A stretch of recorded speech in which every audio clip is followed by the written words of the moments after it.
नागा साधु की दीक्षा के 3 चरण होते हैं, ऐसे पूरी होती है प्रक्रिया।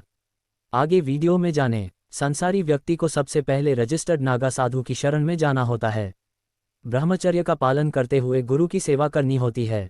साधना अनुष्ठान का अनुभव करना होता है।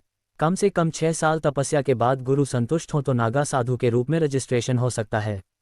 पहला चरण, पंच संस्कार। शिष्य का जीते जी पिंडदान किया जाता है। इसके लिए 5 गुरु जरूरी होते हैं।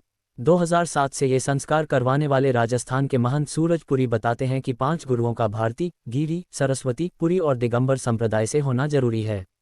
एक गुरु की दक्षिणा 11,000 रुपये तक होती है। नेग व ब्राह्मण भोज खर्च अलग। कुल 51,000 तक खर्च होते हैं। शिष्य सक्षम हो तो ठीक, अन्यथा पूरा खर्च गुरु उठा सकते हैं।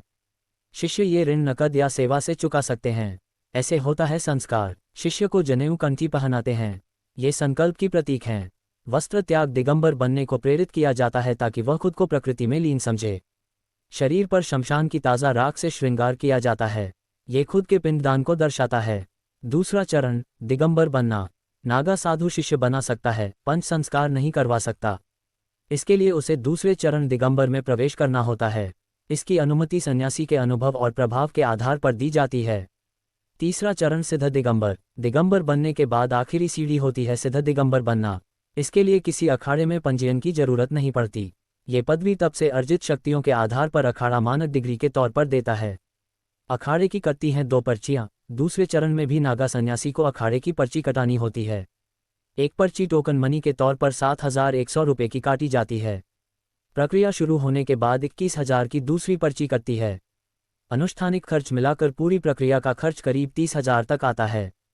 इस साल जूना अखाड़े के पास 3,000 आवेदन आए, 1,000 को अनुमति दी गई। कठिन तप और गुरु की सेवा के बाद भी हर व्यक्ति नागा सन्यासी नहीं बन सकता है। अखाड़े आसानी से नागा सन्यासी बनने की अनुमति नहीं देते। जूना अखाड़े के सचिव व अंतर्राष्ट्रीय कोतवाल महंत चेतनपुरी बताते हैं कि इस वर्ष अखाड़े के पास 3,000 आवेदन आए थे। सिर्फ 1,000 को ही नागा सन्यासी बनाया जा रहा है।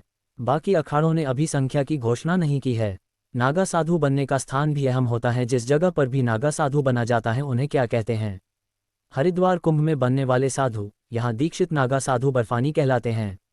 ये बिना गुस्सा हुए शांतिपूर्वक साधना करते हैं। प्रयाग कुंभ बनने वाले साधु, जो संन्यास लेकर राजयोग की कामना करते हैं, वे यहाँ दीक्षा लेते हैं।